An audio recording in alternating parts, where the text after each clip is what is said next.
आप सबका स्वागत है वैष्णव सदाचार का कार्यक्रम में। तो हम लोग करते करते चौथे चैप्टर में पहुंच गए, जिस चैप्टर का नाम है भक्तों के साथ संबंध, भक्तों से संबंध व्यवहार। इस चैप्टर पे हम लोग पहुंच गए हैं, भक्तों से संबंध व्यवहार कैसी होनी चाहिए जी।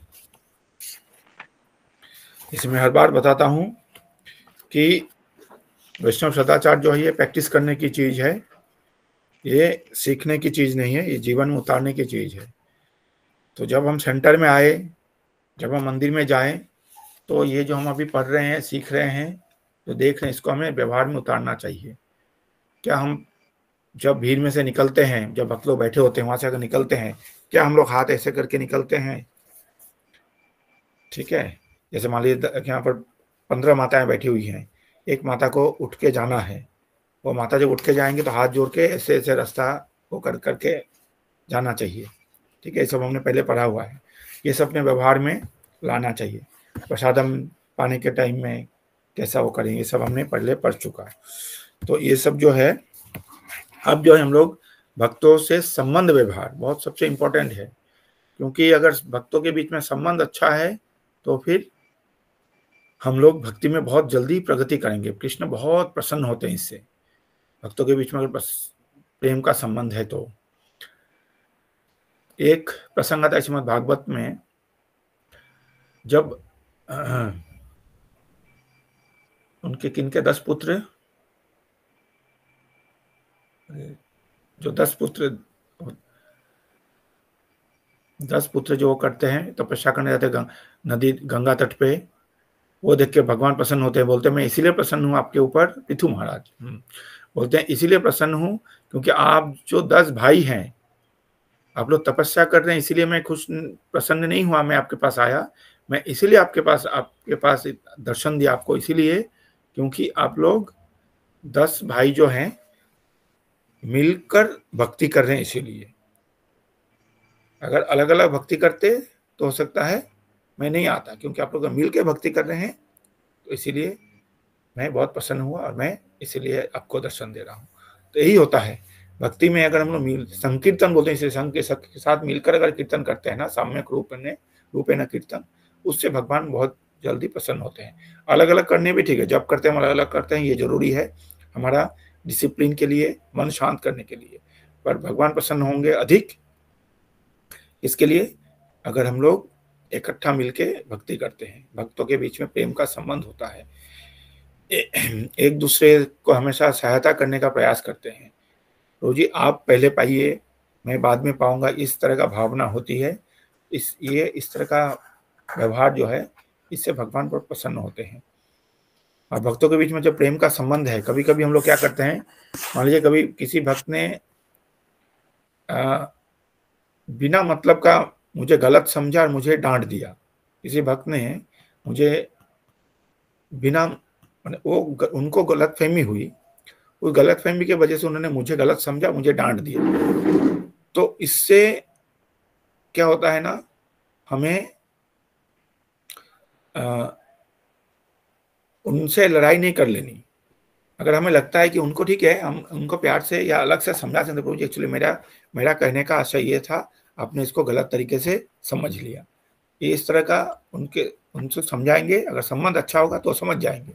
और अगर हम लोग उसमें क्या करेंगे, आर्गुमेंट करने लगेंगे, आप मैंने तो ऐसे नहीं बोला, आपने मेरे नाम पे ऐसे कैसे फैला दिया, कैसे बोल दिया, ये कर दिया, तो क्या होगा, हो सकता है उस समय तो हम उनसे वार्तालाप में उनको पराजित कर दें, लेकिन क्या होगा, हमारा रिलेशन जो है वो खत्म हो जाएगा।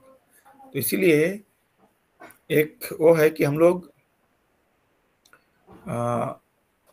छोटे छोटे जो छिटपुट घटनाएं, जो छिटपुट होता है ना, उसमें तो जीत जाएंगे, पर बड़ा युद्ध जो है वो क्या है, भक्तों के संग मिलकर रहना, वो बड़ा युद्ध है। ठीक है, उस युद्ध में हम लोग हार जाएंगे। इसलिए छोटे छोटे चीजों को हमें इग्नोर करना चाहिए। भले ही कोई मुझे गलत समझ के मुझे डांट दिया, मुझे गलत समझ के मेरे बारे में कुछ बोल दिया, लेकिन उसको लेकर हम अगर उनके साथ संबंध खराब कर लेंगे, ये बहुत बड़ा वो है। इसलिए हमारे कोई कोई डिवोटी ऐसे भी, विश्वरूप प्रभु और भी कोई सीनियर डिवोटी ऐसे भी बोलते हैं कि भक्तों के बीच में ना पैसे का लेन देन मत करो। अगर भक्तों के बीच में पैसे का लेन देन करो तो ये समझ लो कि जब मैंने किसी को पैसा दिया ना, ये पैसा मुझे वापस नहीं मिलेगा, ये पहले मान लो। अगर पैसा वापस ना मिलने से भी आपको कोई फर्क ना पड़ता हो तभी आप उनको पैसा दो, नहीं तो नहीं दो। क्योंकि अब क्या होगा, उस पैसे के चक्कर में आपका जो रिलेशन है ना वो खराब हो जाएगा। और ये जो वैष्णव के साथ जो कोई व्यवहार रिलेशन है वो अगर खराब हुआ ना तो फिर ये पैसा तो कुछ भी मूल्य नहीं रखता। तो पैसा तो आपको यहाँ छोड़ के जाना पड़ेगा, रिलेशन जो है वो ऊपर तक जाएगा, भक्तों के साथ जो रिलेशन है। ठीक है, इसलिए भक्तों में संबंध व्यवहार ये इतना इंपॉर्टेंट है। जो भक्त भगवान श्री कृष्ण के पवित्र नामों का जप करता है, हाँ ये तो एक्चुअली वहां से लिया गया है, ये हमने ये पढ़ लिया। आध्यात्मिक गुरु से व्यवहार कैसे होना चाहिए, ये हमने पिछले हफ्ते, यानी गुरु ने जो बोल दिया वो ध्रुव सत्य है, उसके ऊपर कोई भी इफ बट नहीं चलेगा। गुरुदेव ने जो बोल दिया वो बोल दिया। गुरु को कभी हमें वो नहीं समझाना नहीं चाहिए उनको कि महाराज आपने तो ऐसे गलत वो कर लिया, एक्चुअली ये करने से ज्यादा अच्छा था। उपदेश नहीं देना है उनको।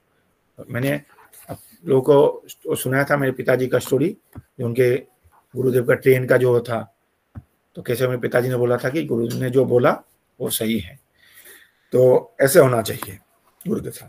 आज हम लोग तीसरे पॉइंट पे हैं, वरिष्ठ वैष्णवों के साथ व्यवहार। वरिष्ठ वैष्णवों के साथ व्यवहार, तो इस पॉइंट पे हम लोग पढ़ेंगे। कोई पढ़ेंगे थोड़ा जोर से अच्छे से? हरे कृष्णा प्रभु जी, दंडवत प्रणाम। प्रणाम प्रभु जी, पढ़िए। वरिष्ठ वैष्णव के साथ व्यवहार। वैष्णव परंपरा में अपने से ज्येष्ठ वैष्णव के प्रति समर्पण का भाव तथा उन्हें उचित सम्मान देना अत्यंत महत्वपूर्ण है। ज्येष्ठता की श्रृंखला में सबसे ज्येष्ठ गुरु हैं, जिन्हें भगवान के प्रतिनिधि के समान सम्मानित देना चाहिए। इसलिए हम जिस प्रकार श्री कृष्ण का सम्मान करते हैं, उसी प्रकार उनके प्रतिनिधि का भी योग्य सम्मान करें। इनके पश्चात संन्यास का क्रम आता है। सन्यासियों में श्रेष्ठता का विचार करते समय जिन्होंने पहले संन्यास दीक्षा ली है, उन्हें ज्येष्ठ सन्यासी समझना चाहिए। जब दिन में पहली बार हम सन्यासी को देखें तो पूरे आदर के साथ साष्टांग प्रणाम करें। मायावादी सन्यासियों का संग हम नहीं करते हैं, फिर भी उन्हें योग्य सम्मान देना आवश्यक है। इनके पश्चात श्री गुरु महाराज के गुरु बंधु का क्रम आता है। उनका भी हमें उसी प्रकार सम्मान करना चाहिए जैसा हम अपने आध्यात्मिक गुरु का सम्मान करते हैं। जिन भक्तों ने ब्राह्मण रुकिए प्रभु जी, हाँ यहीं तक रुकिए, तो ब्राह्मण दीक्षा के आगे आएंगे। ठीक है, तो ये जो है, ये देखिए कितना सुंदर इसमें एक एक पॉइंट उन्होंने समझाया है कि वैष्णव परंपरा में अपने से ज्येष्ठ जो वैष्णव होंगे, ठीक है, अपने से ज्येष्ठ जो वैष्णव उनके प्रति समर्पण का भाव तथा उन्हें उचित सम्मान देना अत्यंत महत्वपूर्ण है। यानी कि कोई भक्त जो है मुझसे अगर श्रेष्ठ है तो इसमें मुझसे थोड़ा भी श्रेष्ठ है, उनको भी उचित सम्मान देना चाहिए। ठीक है, भले ही वो हमें अपना मित्र समझता हो, लेकिन हमें उचित है उनको हम उचित सम्मान दें, थोड़ा भी श्रेष्ठ हैं। मान लीजिए कोई 1 साल पहले ही आए हैं, 1 महीना पहले भी आए हैं, तो हमसे श्रेष्ठ हैं। भले हम माने वो हमें फ्रेंड रूप में मानते हैं, लेकिन ऐसा नहीं कि उनको तू तराक करके बात करें, या फिर कुछ लोग ज़्यादा फ्रेंडली होते हैं तो फिर ऐसे कर लेते हैं, ऐसा नहीं, क्योंकि वो वैष्णव है अब। ठीक है, तो इससे इस तरह का अत्यंत सम्मान महत्वपूर्ण है। ज्येष्ठ का जो श्रृंखला है उसमें क्या, सबसे जो श्रेष्ठ हैं ज्येष्ठता में, सबसे जो सीनियर मोस्ट डिवोटी होते हैं वो होते हैं गुरु महाराज। हमारे जो दीक्षा गुरु हैं वो उनसे बड़े कोई नहीं है। ठीक है, हमारे दीक्षा गुरु जो है वो सबसे बड़े हैं। उनको क्योंकि वो भगवान का प्रतिनिधि हैं, इसीलिए जितना भगवान को सम्मान देते हैं उतना ही सम्मान उनको भी देना महत्वपूर्ण है। इसलिए बोलते हैं साक्षात धरित्वेन समस्त शास्त्र उक्तस्तथा भाव सद्भिः। किंतु प्रभोर्य प्रियवतस्य वंदे गुरु श्री चरणारविंदम। तो साक्षात हरि जैसा ही है, साक्षात हरि नहीं है, साक्षात हरित्वेन, इसलिए बोले साक्षात हरि जैसे ही हैं गुरु। तो इसीलिए जितना गुरु को जैसा सम्मान देते हैं, भगवान को जितना सम्मान देते हैं, उतना ही सम्मान, उतना ही आदर हमें गुरु को भी देना चाहिए, आध्यात्मिक गुरु को। वो हरि नहीं है, लेकिन हरि से कम भी नहीं है। हरि से वो कृष्ण नहीं है, लेकिन कृष्ण से वो कम भी नहीं है। तो इसीलिए उनका सम्मान भगवान जैसे होना चाहिए। इसीलिए देखते हैं हम लोग कि गुरु का कितना आदर से सेवा पूजा किया जाता है। जो नए नए भक्त आते हैं वो लोग थोड़ा भ्रमित हो जाते हैं, बोले ये लोग तो क्या मनुष्य की पूजा करते हैं। प्रभुपाद जब विदेश में गए थे तो प्रभुपाद जितने भी और इंडिया से साधु सन्यासी विदेश जाते थे, सब अपने आप को भगवान बोलते थे। उनका प्रभुपाद एकदम खूब क्रिटिसाइज करते थे। विदेश में जाके प्रभुपाद खूब बोलते थे कि ये लोग कैसे ढोंगी हैं, कैसे पाखंडी हैं, अपने आप को भगवान बोलते हैं, भगवान कोई नहीं हो सकता। प्रभुपाद ये सिद्धांत का रोज खंडन करते थे।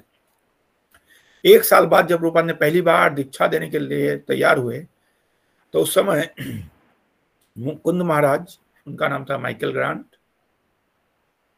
और उमापति महाराज और एक दो तीन भक्त थे, हयग्रीव प्रभु शायद, 3-4 भक्तों को दीक्षा दे रहे थे।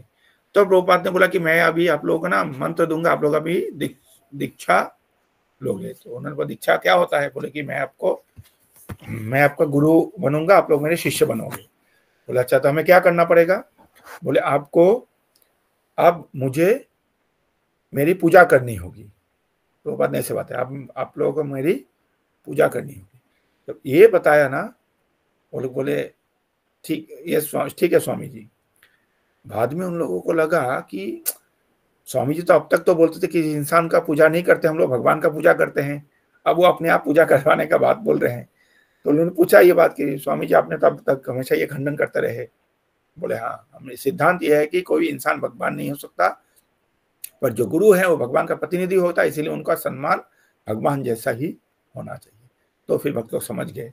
इसके बाद देखते हैं प्रभुपाद का कितना सम्मान किया जाता है। आज भी इस्कॉन में गुरु पूजा हर रोज होता है। हम भी अपने गुरु का भी अलग से पूजा, मंदिर में नहीं लेकिन अलग स्थान पे अलग अलग गुरु पूजा, गुरुदेव आते हैं तो उनका भी ऐसे सम्मान किया जाता है, ऐसे पूजा किया जाता है। इसीलिए बोलते हैं कि गुरु जो है, हाँ प्रभु जी बोलिए। हरे कृष्ण प्रभु जी, क्या नाम है, प्रभुपाद के रहते रहते प्रभुपाद की पूजा होती थी जी? हाँ हाँ, प्रभुपाद रहते थे, प्रभुपाद की गुरु पूजा प्रभुपाद स्वयं बैठते थे और तब गुरु पूजा होती थी। और प्रभुपाद जब वहां पर उपस्थित थे तब प्रभुपाद ने अपने जो विग्रह है ना, मूर्ति जो है प्रभुपाद का विग्रह है, अर्चा विग्रह बनाने का परमिशन दे दिया था। तो प्रभुपाद की पूजा अंदाजा कब से स्टार्ट हुई थी? प्रभुपाद जी की पूजा, गुरु महाराज जी की, परम गुरु प्रभुपाद महाराज जी की पूजा सन 70-72 के आसपास हुई थी और पहले हो गई थी? नहीं, उसी में 71 में शुरू हो गया था। 71-72 जब प्रभुपाद ने दीक्षा दे दिया ना, तो बोला आप मुझे पूजा, तब उन लोगों ने गुरु पूजा शुरू किया प्रभुपाद का। तो पहले तो दीक्षा तो इन्होंने 66-67 में देनी शुरू कर दी थी। नहीं हाँ ठीक है, 66 में बनाया ना, 67 में पहला दीक्षा दिया।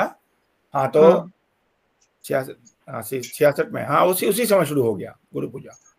तो ये जो गुरु महाराज का प्रभु है, नमो विष्णु पदाय कृष्णदाय, तो उसी जब से स्टार्ट हो रहा है ये गुरु मंत्र ना, कुछ दिनों बाद, क्योंकि उन लोगों ने बोला प्रभुपाद को कि प्रभुपाद आप कि हमें भी ये प्रणाम मंत्र देना चाहिए, हमें तो प्रणाम मंत्र आता नहीं, हमें तो संस्कृत आती नहीं है। तो प्रभुपाद ने अपना नमो विष्णु पदाय प्रणाम मंत्र जो है प्रभुपाद ने खुद ही अपने लिए लिखा, चारों लाइन। हाँ, प्रभुपाद ने स्वयं ही लिखा ये बात। बोले कि ये तो एक्चुअली आप लोग, क्योंकि वो लोग बोले हम तो संस्कृत हमें आता नहीं है, पर हम आपका कैसे सम्मान करें, आप आपका प्रणाम मंत्र कैसे बोलें। तो विदेशी लोग, हाँ विदेशी लोग ने कहा ना संस्कृत हमें नहीं आती। विदेशी लोगों ने, उस समय इंडियन डिसाइपल नहीं थे ना प्रभुपाद के, तो उन लोगों ने बोला, तो प्रभुपाद ने खुद ही लिख दिया ये। तो वो लोग प्रभुपाद का आरती करते थे। इसके बाद प्रभुपाद फोटो का पूजा, जैसे प्रभुपाद मान लीजिए न्यूयॉर्क में है, अब LA में प्रभुपाद का गुरु पूजा होगा तो फोटो से पूजा करते थे। अब बाद में अच्छा। प्रभुपाद ने जाके अपना मूर्ति बनाने का परमिशन दिया।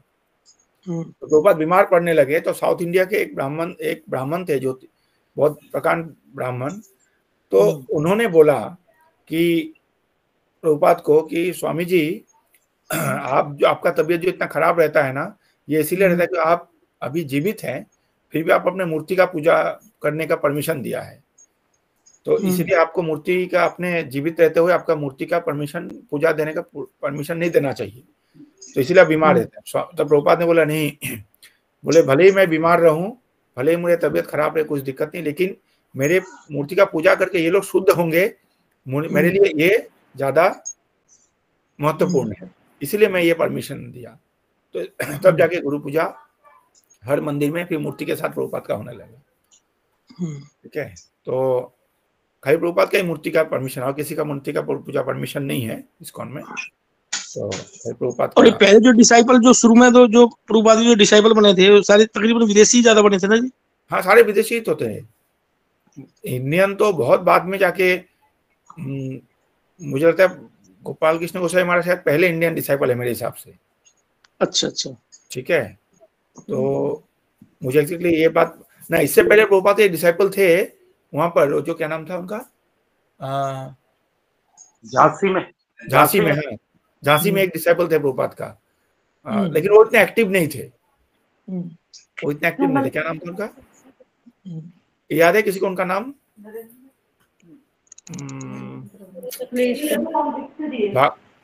भागवत साफ है। हरिप्रिया माता जी बता रही है प्रभाकर मिश्रिया, आचार्य प्रभाकर, हाँ आचार्य प्रभाकर, ठीक है।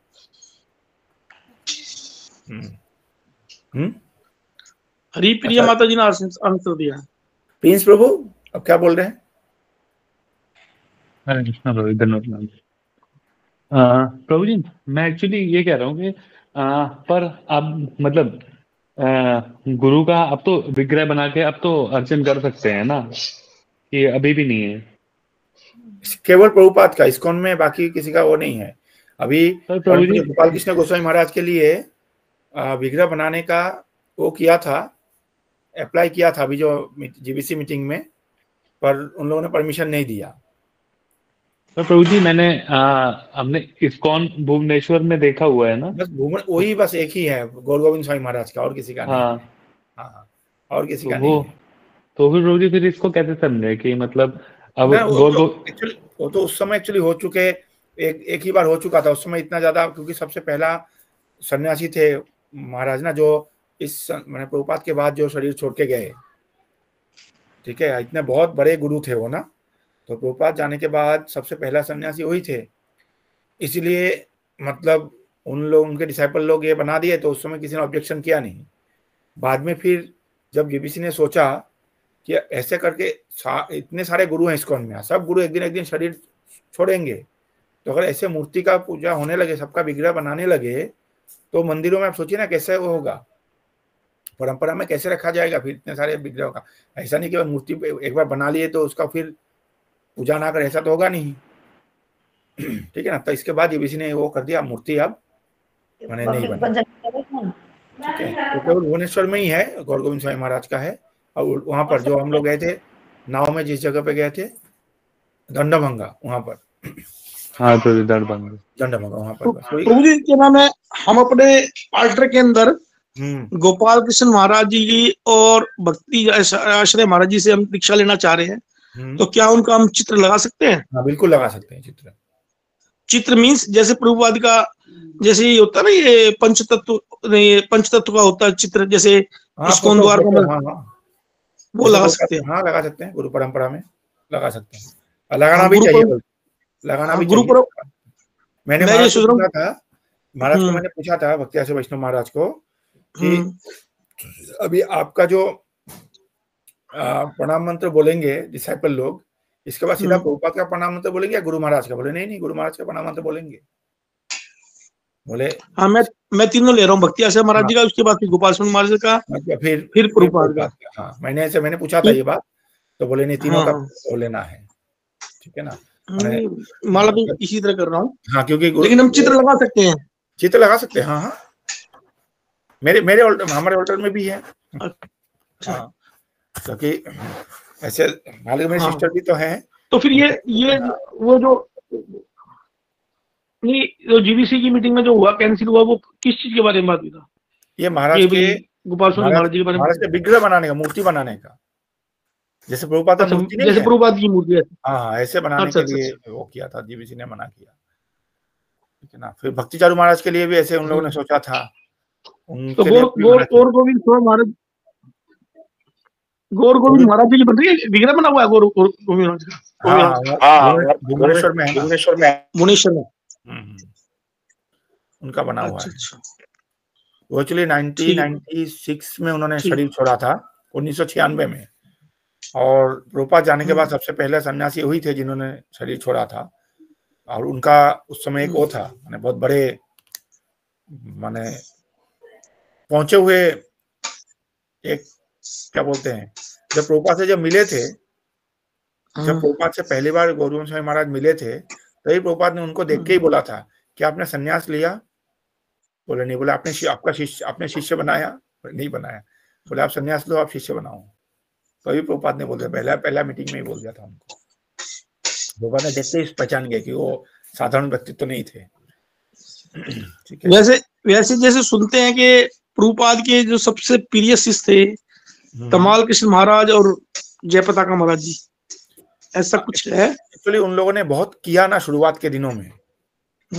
उन लोगों ने अपने एक तरह से अपने आप को पूरा 100% समर्पित कर दिया था ना, अपना जीवन को दे दिया था प्रभुपाद के लिए, सब कुछ करने के लिए तैयार थे। तभी प्रभुपाद के लिए प्रभुपाद इतना, सारे अपने अपने लेवल पे करते थे, पर उन लोगों ने अधिक किया, ठीक है। तभी वो बोलते सारे प्रभुपाद के लिए कोई अप्रिय नहीं है।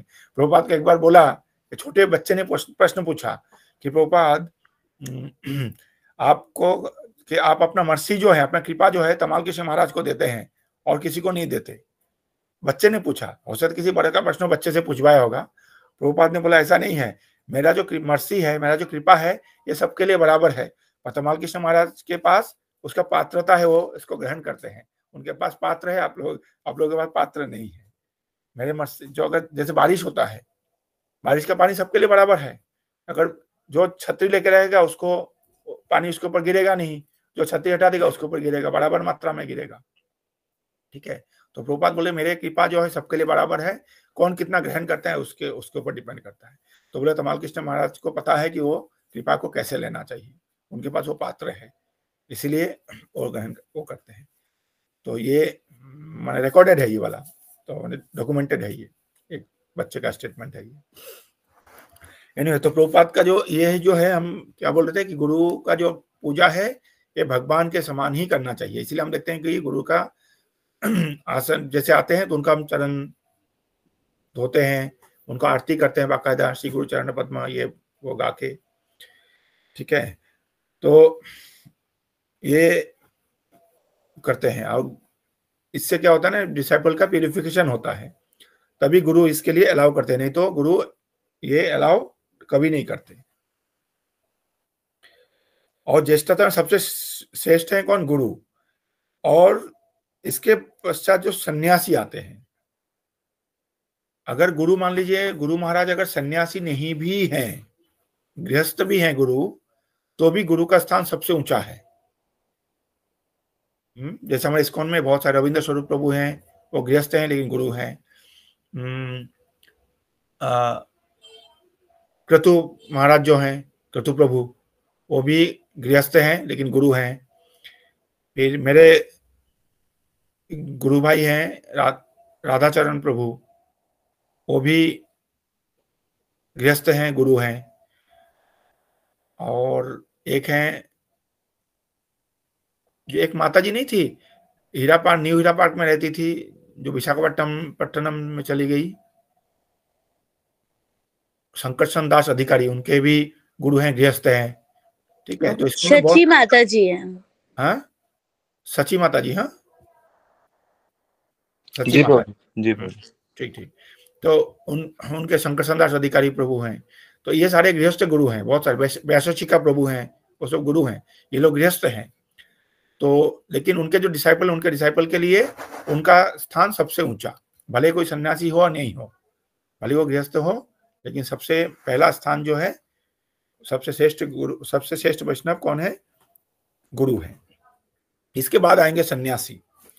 इसके बाद सन्यासी का स्थान, और सन्यासी में भी अगर सीनियर जूनियर बोल देखा जाए तो जो पहले सन्यास लिया वो देखेंगे वो सीनियरिटी में वो पहले, वो पुराने हैं, ठीक है। हालांकि ये कंसीडर इतना नहीं किया जाता, जैसे हमारे प्रभुपाद ने सन्यास बाद में लिया, पर नारायण महाराज जो थे गौड़िया मठ के, वो सन्यास बहुत पहले लिए थे, और प्रभुपाद के सन्यास में उन्होंने बल्कि हवन वन पुजारी का सेवा ही कर रहे थे, लेकिन वो प्रभुपाद को अपने शिक्षा गुरु मानते थे, ठीक है। लेकिन हम लोगों को इन जनरल, हमें जो पुराने सन्यासी उनको पहले अधिक वो करना चाहिए, नहीं कि भी कर, सबको बराबर सम्मान दे, क्यों हम ऊंचा नीचा करने जाए, क्या जरूरत है? हम सबको, सारे सन्यासी को समान सम्मान देंगे, सबको बेस्ट सम्मान देंगे, ठीक है। तो ये आता है उसमें पहले सन्यास का। और दिन में जब भी पहली बार हम लोग सन्यासी को देखें तो सीधा दंडवत प्रणाम करना चाहिए। पहली बार जब सन्यासी को देखें सीधा दंडवत प्रणाम करना चाहिए।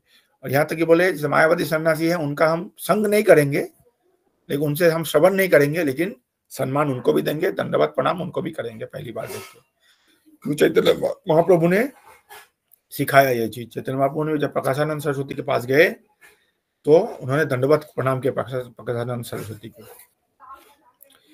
क्यों वो मायावादी थे, लेकिन उन्होंने उनको दंडवत प्रणाम किया।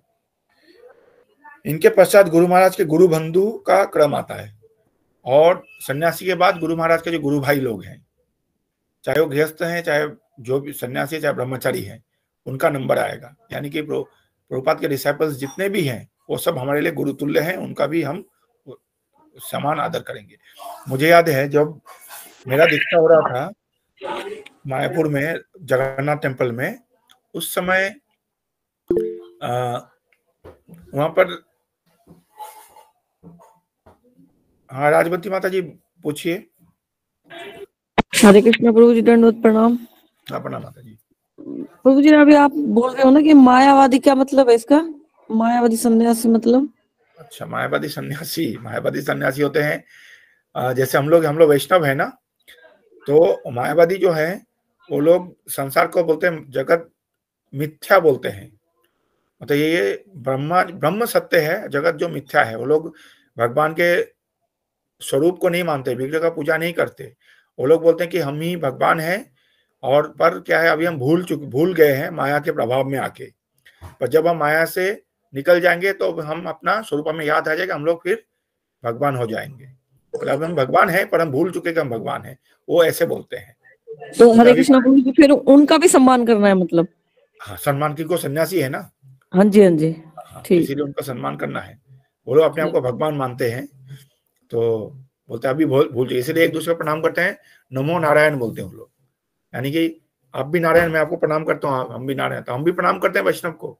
हम क्या करते हैं, वैष्णव बोल के प्रणाम करते हैं, आप भी भगवान के भक्त, इसलिए हम प्रणाम करते हैं। पर वो लोग आप भगवान मैं भगवान, इसलिए भगवान को प्रणाम करें, ऐसे बोलते हैं वो लोग, वो मायावादी सन्यासी, ठीक है। तो मैं बोल रहा था जब मेरा दीक्षा हो रहा था मायापुर में जगन्नाथ मंदिर में, तो वहां पर मेरे गुरुदेव भी थे, और साथ में उसमें आए थे जनिवास प्रभु, पंकजांगरी प्रभु, नरेश्वर प्रभु, गिरधारी स्वामी महाराज, भक्ति विद्यापूर्ण स्वामी महाराज,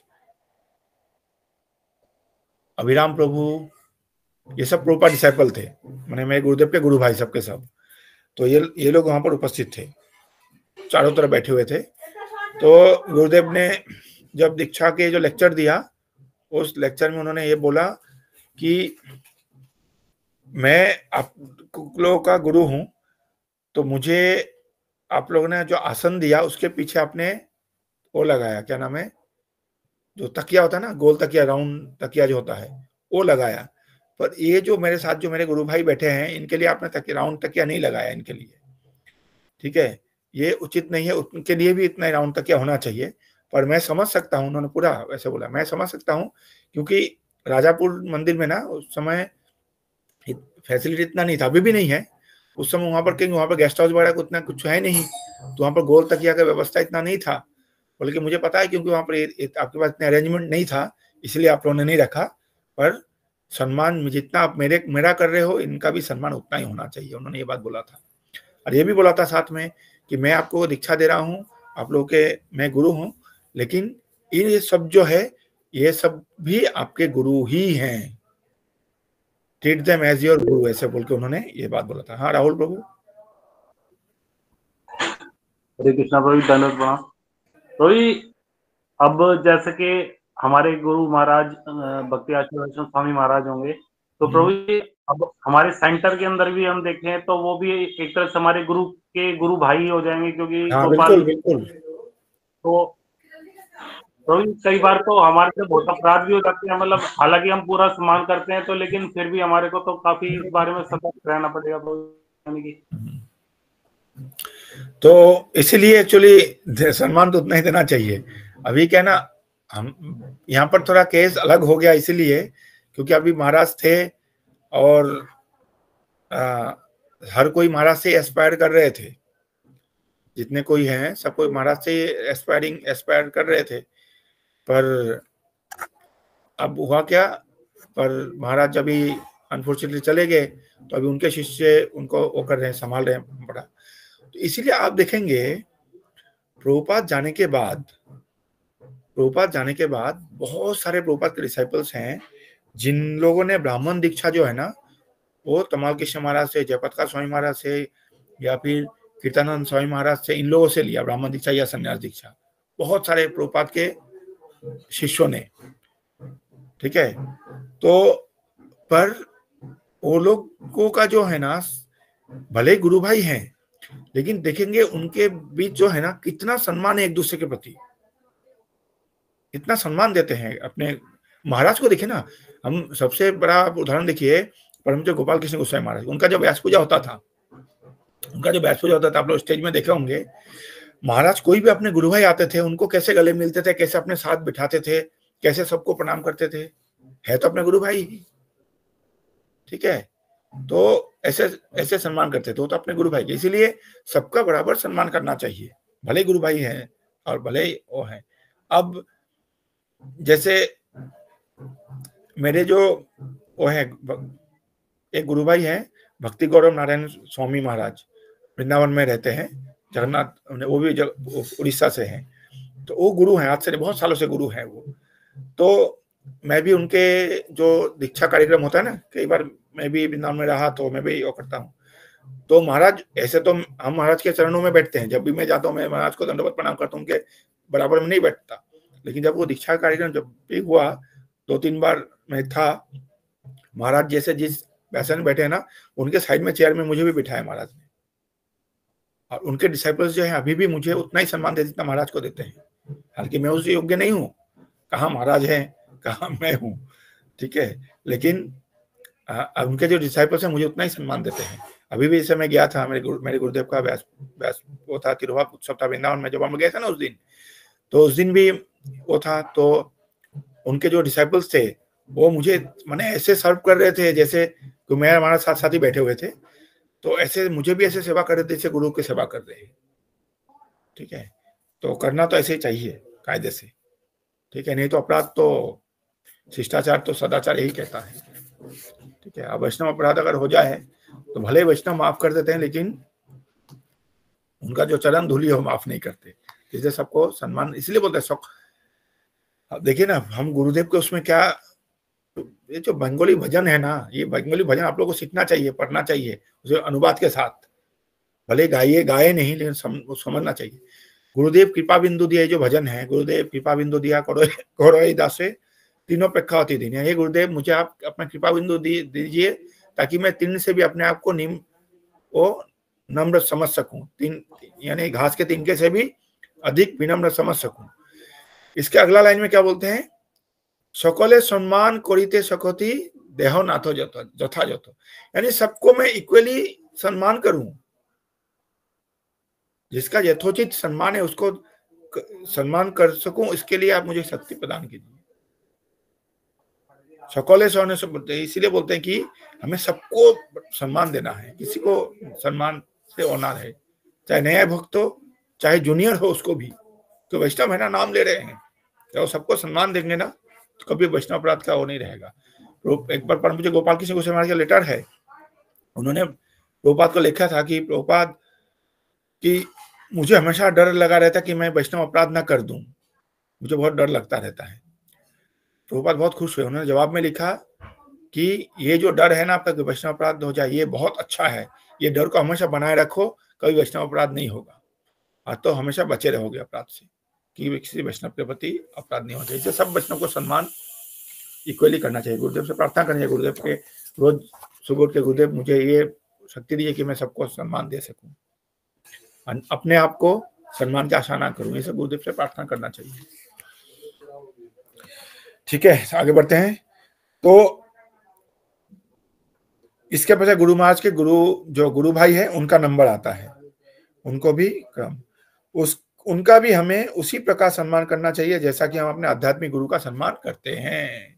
मैं गुरुदेव ने ऐसे बोला था, इतना सिमिलर लेवल पे, ऐसा नहीं कि ठीक है व्यास पूजा के दिन, जिस दिन व्यास पूजा होगा या जिस दिन गुरुदेव दीक्षा देंगे उस दिन हो सकता है हम व्यासासन थोड़ा अलग से उनके गुरुदेव के लिए बनाए, उनके गुरु भाई के लिए भी सेम लेवल पे चेयर होना चाहिए। आप देखेंगे सबसे अच्छा उदाहरण, इसका सबसे अच्छा उदाहरण, बेस्ट उदाहरण चौपाटी में देखेंगे आप। चौपाटी में राधा स्वामी महाराज ने बड़े एक अनोखा है ये, और कहीं भी नहीं है। व्यासासन जो है चौपाटी में देखा किसी ने? कौन कौन देखे? इस्कॉन चौपाटी में कौन कौन गए? हाँ, प्रिंस प्रभु गए हैं। राजेंद्र गोल प्रभु नहीं गए थे क्या उस समय जब हम लोग चौपाटी गए थे? एक बार जो वाड़ा गए थे ना हम लोग, अरे किसे पूछ गए थे ना, तो वहां पर जो व्यासासन देखा था वहां पर कैसे था सत्संग? व्यासासन व्यास आसन प्रभुपाद का देखा था ना आपने किसका? आपने नहीं देखा होगा। और सचिवती प्रभु, नीलमणि मुकुंद प्रभु और राकेश गोल, ये लोग गए थे देखने के लिए। जो हमने तो दर्शन जो हमने किया था याद है, पीछे के दरवाजे से दर्शन किया था, मंदिर के पीछे से जाके। इस्कॉन चौपाटी मंदिर में जब हम गए थे तो राधा गोपीनाथ जी का जो दर्शन किए, पीछे दरवाजे से जाके हमने दर्शन किया था ना। हाँ, आप गए थे, आपने किया था। हाँ हाँ हाँ हाँ, पीछे दरवाजे से दर्शन किए थे हमने, क्यों दर्शन बंद मैंने भी किया था माधवमणि। आपने किया था ना? हाँ बिल्कुल किया था जी। इसके बाद हम लोग आ गए नीचे और सचिवती प्रभु फिर गए थे व्यासासन दर्शन करने के लिए। वहां पर जो व्यासासन है ना, वो उस व्यासासन में 5 लोग बैठ सकते हैं। लंबा व्यासासन है चौपाटी का व्यासासन, ऐसे करके फिर ऐसे करके है, सोफा जैसे नहीं होता, इस तरह का सोफे जैसा है वहां पर, उसमें 5 डिवोटी एक साथ बैठ सकते हैं। ये महाराज ने इसीलिए बनाया कि जब मैं भी लेक्चर दूं तो मेरे जो गुरु भाई जब आए ना, वो भी इसी आसन में बैठे हैं व्यासासन। अभी भी ऐसा होता है, जब महाराज व्यासासन में बैठते हैं और उनके जो गुरु भाई लोग आते हैं ना, तो भले महाराज लेक्चर देते हैं पर उनके गुरु भाई लोग साथ में बैठते हैं उसी व्यासासन पे। इसलिए ये सिखाने के लिए कि अभी हर मंदिर में ऐसा फैसिलिटी पॉसिबल भी नहीं है, ठीक है, तो व्यासासन लंबा होता रहेगा, ठीक है।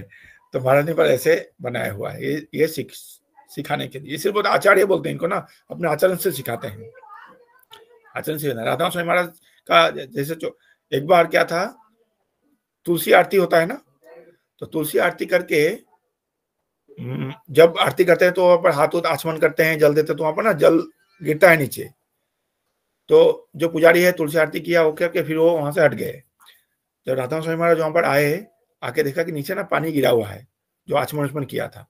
महाराज ने क्या किया, अपने उत्तरीय से जो कपड़ा होता है ना, एक इसको कंधे पर रखते हैं चादर जैसा, उस कपड़े से उस जगह को ऐसे कर महाराज ने पोंछ दिया। कुछ बोला नहीं किसी को, बस पोंछ के फिर महाराज, मैंने पहले परिक्रमा कर लिया, प्रणाम जल दे दिए तुलसी में, फिर पोंछ के फिर महाराज चले गए, जाके फिर हाथ धो लिए।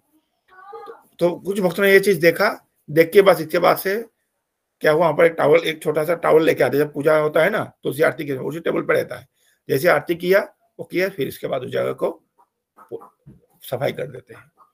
तो ये सब क्या ना आचरण से हम देख के, अगर ऐसे जो सीनियर भक्त होते हैं, जो गुरु महाराज होते हैं, सन्यासी होते हैं, जो भी भाई उनको देखते रहेंगे ना, तो देख के बहुत कुछ सीख लेंगे हम लोग, ठीक है, कैसे वो करते हैं, माने आर्थिकवास कैसे वो करते हैं, कैसे वो करना चाहिए, ठीक है। तो ये सब एक्चुअली वो है, गुरु महाराज को उतना ही सम्मान करना चाहिए। इसके आगे फिर हमें जिन भक्तों ने ब्राह्मण दीक्षा ली है उनका भी सम्मान करना चाहिए। उनकी ज्येष्ठता किसने पहले दीक्षा ली है इस क्रम से करें। ठीक है, तो एक्चुअली ब्राह्मण दीक्षित जो भक्त थे उनका भी सम्मान करना चाहिए। अब इसमें क्या है अभी कि जैसे ये कहाँ से लिया ये वाला जो वो है ना, ये मुझे पता नहीं, क्योंकि ये श्रेष्ठता का क्रम कैसे वो किया। अब जो हमारे सचिपति प्रभु हैं उन्होंने अभी ब्राह्मण दीक्षा लिया, पर कई सारे भक्त हैं जिन लोगों ने आज से 15 साल पहले ब्राह्मण दीक्षा ले लिया, पर वो लोग या फिर मान लीजिए 5-6 साल पहले 10 साल पहले प्रभु जी से 5 साल पहले ब्राह्मण दीक्षा लिया, तो इट डजंट मीन कि प्रभु जी का सम्मान कम करें क्योंकि वो सीनियर हो गए, ऐसा नहीं होता है। प्रभु जी सीनियर हैं, इतने सीनियर, इतने पुराने भक्त हैं, तो उस इसीलिए ना ये जो क्रम है ना, ये क्रम यहाँ पर लागू ना करें। ठीक है, जो सीनियरिटी में प्रभु जी ने अपना विनम्रता बस इतना लेट किया, ब्राह्मण दीक्षा नहीं लिया था, तो इसीलिए प्रभु जी का जैसे दालुगोविंद प्रभु अभी तक ब्राह्मण दीक्षा नहीं लिया, इसका मतलब ये नहीं कि प्रभु जी अरे ब्राह्मण दीक्षित नहीं है वो तो, ठीक है, ऐसा वो नहीं है। दालुगोविंद प्रभु का इतना ही सम्मान करना चाहिए जितना कोई ब्राह्मण दीक्षित भक्त का करते हैं हम लोग। ठीक है, अभी लीलाकांत प्रभु उनका भी ब्राह्मण दीक्षा हुआ है और कई सारे भक्त दालुगोविंद प्रभु का नहीं हुआ है, तो इसका मतलब ये कि दालुगोविंद प्रभु को कम सम्मान करें, लीलाकांत प्रभु को ज्यादा सम्मान करें, दोनों को बराबर सम्मान करेंगे। ठीक है, तो इसलिए जो ब्राह्मण दीक्षित भक्त है उनका इसके बाद नंबर आता है। जिन भक्तों ने अपने से पहले हरिनाम दीक्षा ली है उनका भी हमें योग्य सम्मान देना चाहिए। जिन भक्तों ने हरिनाम दीक्षा लिया है, इसके लिए ये जो है ना, इसलिए उपदेशामृत जो पुस्तक है, उपदेशामृत पुस्तक के जो 5 नंबर श्लोक है उसके आधार पर ये जो है ये सवैश्य संबंध का वो बनाया गया है। ठीक है, ये उस हिसाब उसमें बनाया गया है।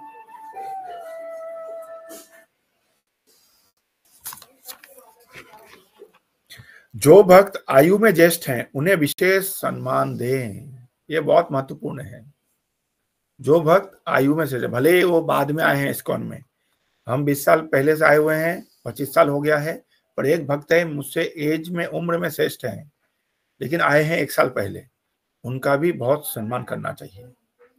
ये नहीं कि भाई ये तो अभी इन तो 4 माला करते हैं, 1 माला करते हैं, अभी ठीक से धोती भी नहीं बांधनी आती इनको सम्मान कैसे करें। नहीं, उनको भी विशेष सम्मान देना चाहिए, क्योंकि अब उनके पास क्या है ना, उनके पास एक्सपीरियंस है, उन्होंने दुनिया देखा है, उम्र में बड़े हैं, तो इसलिए 3 प्रकार के वृद्ध होते हैं। एक होते हैं वयोवृद्ध यानी अपने से उम्र में श्रेष्ठ, एक होते हैं ज्ञान वृद्ध जो कि अपने से ज्ञान में श्रेष्ठ, और एक होता है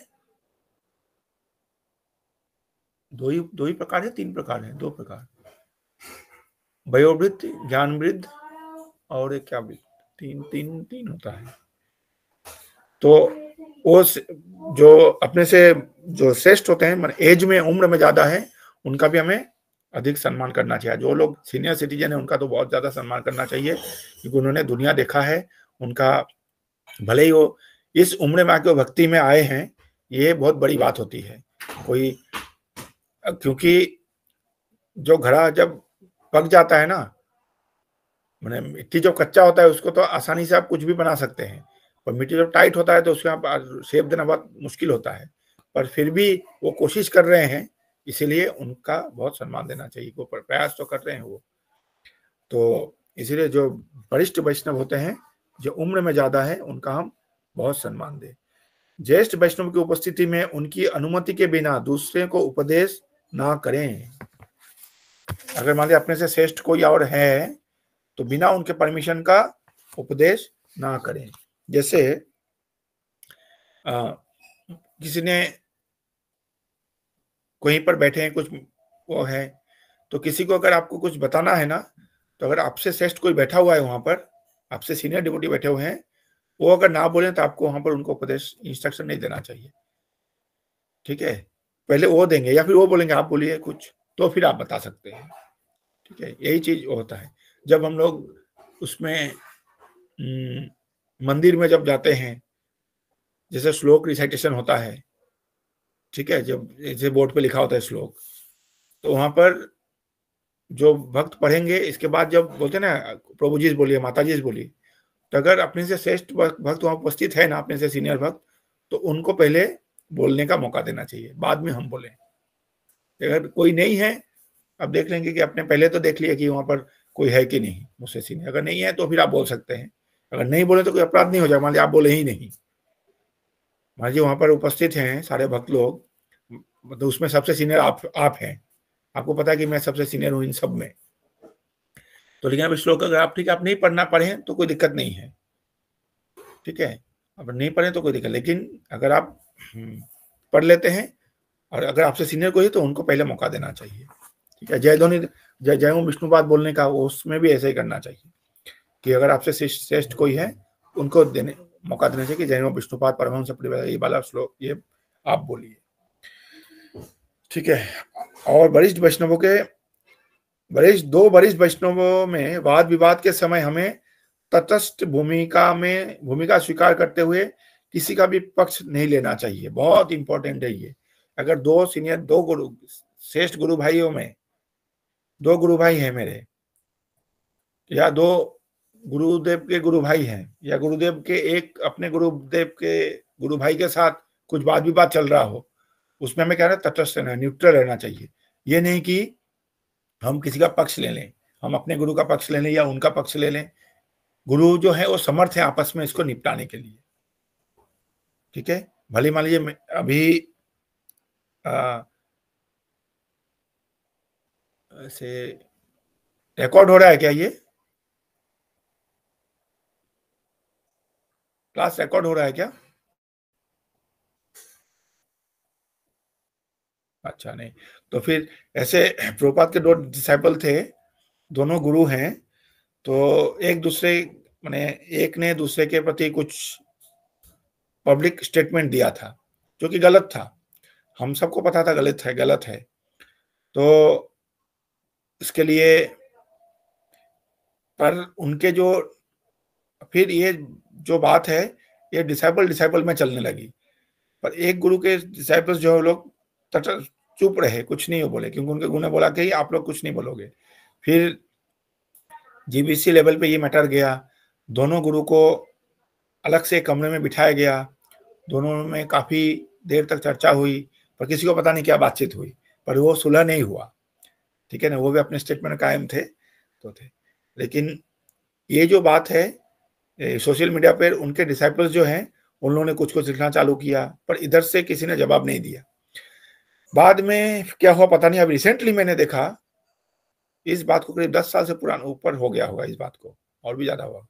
अब रिसेंटली देखा मैंने, वो दोनों गुरु भाई जो है ना, माने एक दूसरे गले मिल रहे हैं, उनके मंदिर उन्होंने अपने वहां पर बुलाया उनको, वो क्लास दिए, वो उनके वहां गए क्लास दिए, बड़ा अच्छा इनका संबंध आदान प्रदान कर रहे हैं, वो कर रहे हैं, ठीक है। इसलिए 2 गुरु भाइयों के बीच में, श्रेष्ठ भक्तों के बीच में कुछ भी हो, उसमें हमें तटस्थ भूमिका में रहना चाहिए। अगर उस समय जिन्होंने जिनका भी पक्ष लिया उन्होंने क्या किया, दूसरे के वैष्णव अपराध कर दिया ना, तो इसलिए हमें ऐसा अगर कुछ हो तो हमें ये, मेरे गुरुदेव जो वो समर्थ हैं अपने आप को इस मैटर को सॉल्व करने के लिए, इसलिए 2 श्रेष्ठ सीनियर डिवोटीज में वो है, तो हमें तटस्थ भूमिका में रहना चाहिए, किसी का पक्ष नहीं लेना चाहिए जब तक हमें बोलाना है। गुरुदेव अगर बोलते हैं, ठीक है, कि आपको मुझे डिफेंड करना है, आप मेरे होके उनके पास जाओ बात करो, तो अलग बात होती है, नहीं तो हमें कभी इसमें हमें न्यूट्रल रहना चाहिए, ठीक है। बहुत इंपॉर्टेंट है ये बात, क्योंकि इस्कॉन में इतना बड़ा संस्था है ना, इतने गुरु हैं, इतने गुरु होने के कारण, और इसमें कुछ ना कुछ कभी कभी क्या है उनमें मतभेद हो जाता है, लेकिन उस मतभेद में हम अपना वो ना करें, अगर गुरुदेव ना बोले तो, ठीक है। मान लीजिए 2 गुरु में अभी बातचीत नहीं चल रही किसी कारण से, ठीक है, कई साल तक, 2-3 साल से 4 साल से, तो उनके डिसाइपल्स जो है ना वो आपस में मिलकर रहेंगे, ठीक है, उनके डिसाइपल आपस में मिलकर रहें, वो गुरु आपस में देख लेंगे वो क्या है नहीं है। गुरुदेव अगर बोलते हैं आप उनसे ना मिलो तो अलग बात है, गुरुदेव अगर बोलते हैं तो फिर अलग बात है, लेकिन गुरुदेव ऐसे बोलेंगे नहीं, क्यों बोलेंगे, वो गुरुदेव को पता है सिद्धांत, ठीक है। तो ऐसे ये बहुत महत्वपूर्ण है ये बात। हाँ, कभी हमेशा तटस्थ भूमिका में रहे। कभी किसी का पक्ष लेके कुछ बोलेंगे तो हमने क्या कर दिया, अपराध कर दिए। ठीक है। और आरती होने के पश्चात भक्तों को आरती देते समय ज्येष्ठता का विचार करने का आवश्यक है। इसलिए देखते हैं, सबसे पहले हम लोग आरती लेके प्रभुपाद के पास जाते हैं, इसके बाद और भी जो भी वैशासन पे होंगे उनको, और अभी जो शिष्ट श्रेष्ठ सीनियर भक्त होंगे उनको, फिर कीर्तन जो कर रहे होंगे उनको, इसके बाद बाकियों को ऐसे दिखाएं। ठीक है। अब सीनियरिटी के हिसाब से ऐसे दिखाएं। मान लीजिए वहां पर 8-10 सन्यासी बैठे हुए हैं या 10 सन्यासी, तो उस समय आप सब सन्यासी को इक्वली दिखा सकते हैं। अभी आप अगर एक एक को देखते जाएंगे, समय भी लगेगा, वो भी होगा, पता भी नहीं आपको कौन श्रेष्ठ है, इसलिए सबको उसमें इकट्ठा दिखा, सब सन्यासी को साथ जाके देखिए। हाँ गौरव प्रभु बोलिए। हरे कृष्ण प्रभु जी, सादर प्रणाम। हाँ प्रणाम। प्रभु जी, आपने जैसे वैष्णव अपराध का बताया, जिससे हम बाहर तो कोशिश करते हैं कि हम कोई वैष्णव अपराध ना करें, लेकिन घर में भी जैसे वैष्णव है, डिवोटीज है, तो घर में तो थोड़ी बहुत जैसे लड़ाई भी हो जाती है या हम अपशब्द भी बोल ही देते हैं, तो क्या उसका भी वैष्णव अपराध लगता है? जैसे बच्चे भी वैष्णव है, माला करते हैं, सब कुछ करते हैं। तो लगता है इसमें भी अपराध।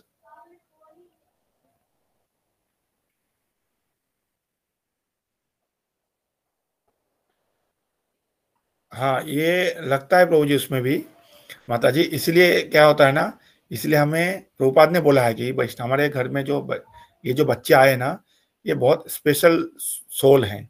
ये लोग माने इनका क्या है ना, ये लोग बहुत माने पिछले जन्म का इनका कुछ बहुत सुकृति है जो कि वैष्णवों के घर में ये जन्म लिए। ठीक है। तो इसलिए ये लोग कुछ साधारण बालक नहीं है, ये लोग भी वैष्णव है।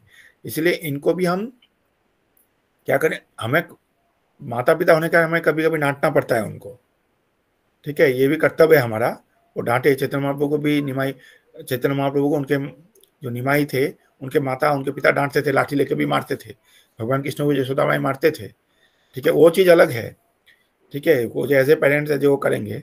और कभी कभी घर में भी जैसे पत्नी भी डिवोटी है, पति भी डिवोटी है, फिर भी आपस में थोड़ा बहुत तो में होता है। ये उस रिलेशन से होता है, वैष्णव रिलेशन में नहीं हो रहा है। ठीक है ना। तो वैष्णव रिलेशन में नहीं हो रहा है, तो थोड़ा बहुत लेकिन फिर भी देना चाहिए आपको। जब उनको यथोचित सम्मान देना चाहिए, और ये बोलना चाहिए, ये भी देखना चाहिए कि जब हम पत्नी को डांटते हैं, कुछ वो करते हैं, तो हम पत्नी के रूप में उनको कभी कभार डांटते हैं। पत्नी भी दो शब्द बोल देते हैं तो पति के रूप में बोल देते हैं, वैष्णव के रूप में नहीं। अगर वैष्णव माने तो फिर वो है। इसलिए उनसे क्षमा भी मांग लेना चाहिए पत्नी को से कि मैं आपको बोल देता हूँ पर आपके भलाई के लिए बोलता हूँ। ठीक है। ऐसे वो करके पति के साथ लिंक करना वो थोड़ा वो होता है, पति के साथ पत्नी के साथ घर में। पर प्रभुपाद ने बोला कि ये सब वैष्णवियां हैं, तो हमें वो करना चाहिए, माने बड़ा उनको डांटे, क्या करें, उनको सिखाने के लिए डांटे, मन से नहीं डांटे। समझ गए। जैसे बच्चों को डांटते हैं ना, बच्चों को कभी मारते भी हैं, मारना भी चाहिए कभी कभार, लेकिन अगर मारने मन से मारेंगे ना, मन में होकर के क्रोध लेके मारेंगे तो उसको हानि करेगा ये चीज। अगर आप उसके भलाई के लिए क्रोध ना करते, क्रोध दिखाते हुए, करते हुए नहीं, दिखाते हुए उसके भलाई के लिए मारते हैं कभी कभार, वो ठीक है। इसे जब क्रोध सच में क्रोध है ना, उस समय मारना नहीं चाहिए, बाद में मारना चाहिए। जब क्रोध ना हो तो क्रोध दिखाते हुए, झूठा क्रोध दिखा के तब मारिए। क्रोध से जो जाएंगे, जब मारेंगे ना, वो उसको हानि करेगा, उसको कॉन्शियसनेस में जाएगा वैसे। अभी बाद में आप उनको वो करें, उनको समझ। कभी हम डांटते हैं, डांटना ही पड़ता है, पर ये सब बच्चे जो है बड़ा स्पेशल हैं। कोशिश करना चाहिए कि इनका ग्रोथ जितना अच्छा होगा, आगे चल के भक्ति में भी बहुत आगे वो करेंगे।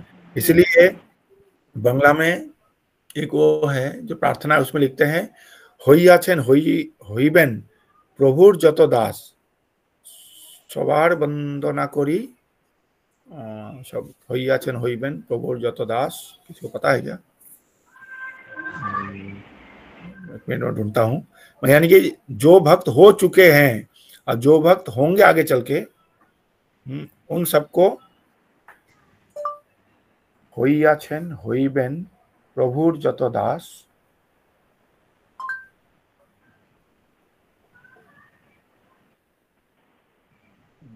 इसमें नहीं आया, सुना नहीं इन्होंने ठीक से।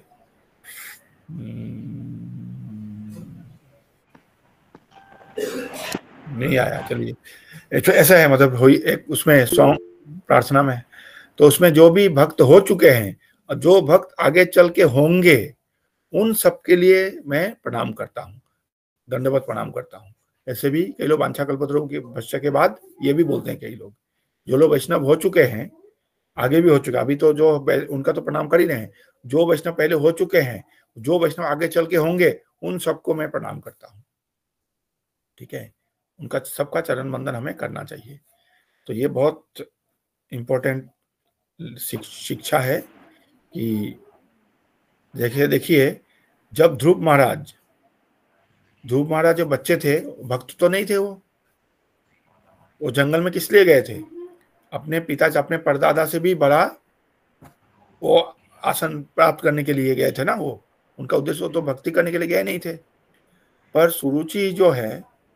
सुरुचि माता जो है, माता सुरुचि, उनका क्या था, सुरुचि माता ने उनको डांट के वो कर दिया था ना, उसके जब उत्थान पाद के गोद में जा रहे तो उनके उतार दिया, बोले आप नहीं बैठ सकते इनके गोद में जब तक मेरे कोख से जन्म ना लो। तो क्या उसमें तो भक्त तो नहीं थे, ये ध्रुव तो बच्चा था, पर क्योंकि बाद में जाकर भक्त बन गए, वैष्णव बन गए, इसका अपराध किसको लग गया? सुरुचि माता को लग गया सुरुचि माता को। तो यही वो होता है। तो इसीलिए सब किसी को भी जो भक्त नहीं है उनके प्रति भी हमें अपमान नहीं करना चाहिए, उनको भी सम्मान देना चाहिए। जो साधारण व्यक्ति है उनको भी सम्मान देना चाहिए, क्योंकि कल को चल के भक्त बन जाए हमें पता नहीं ना, तो बन जाएगा तो फिर हमें अपराध लग जाएगा। ठीक है, इसलिए बड़ा सावधान रहें, न्यूट हो रहें। मीरा माता जी बोलिए, समाप्त करना पड़ेगा।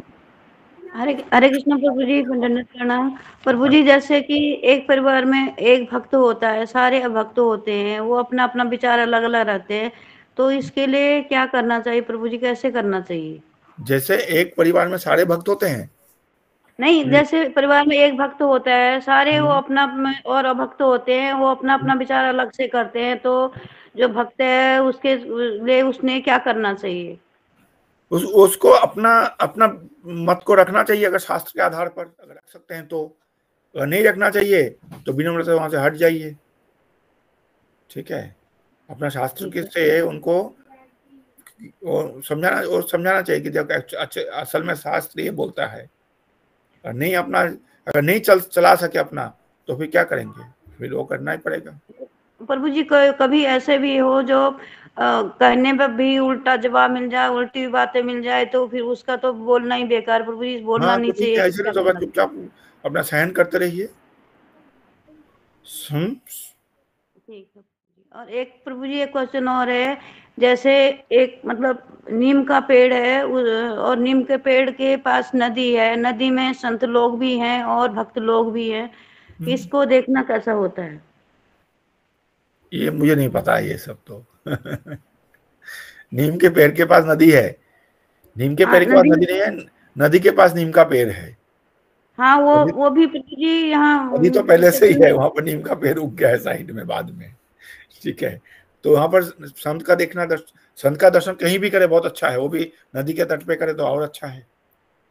प्रभु जी, वहां पर वो संत बैठे हुए हैं, आगे पीछे मंदिर भी दिख रहा है, मंदिर भी है वहां पर। आपने स्वप्न में देखा है क्या? हाँ प्रभु जी, स्वप्न में। अच्छा, तो अच्छी बात है ना, स्वप्न में भी संतों का दर्शन हो जाए तो जीवन धन्य है। वो भी नदी का भी दर्शन हुआ। देखिए, नदी के वहां पर नीम का पेड़ है, नीम का पेड़ भी अच्छी वो माना जाता है, पूज्य पेड़ है। ठीक है, तो ये बहुत अच्छा वो है आपके लिए, इस तरह का स्वप्न देखना अच्छी बात है। ठीक है, मंदिर भी देखा, तो ऐसा स्वप्न आना चाहिए, देखना चाहिए हम सबको। कि भूत प्रेत का सपना ना देखे, साधु संतों का सपना देखे। ठीक है, मैं एंड करूंगा, 21:06 हो गया है। ठीक है, फिर अगला हफ्ता देखते हैं कब फिर करते हैं। ठीक है, तो हम एंड करेंगे। वंशा कल्पतरुभ्यश्च कृपा सिन्धुभ्येव च पतितानां।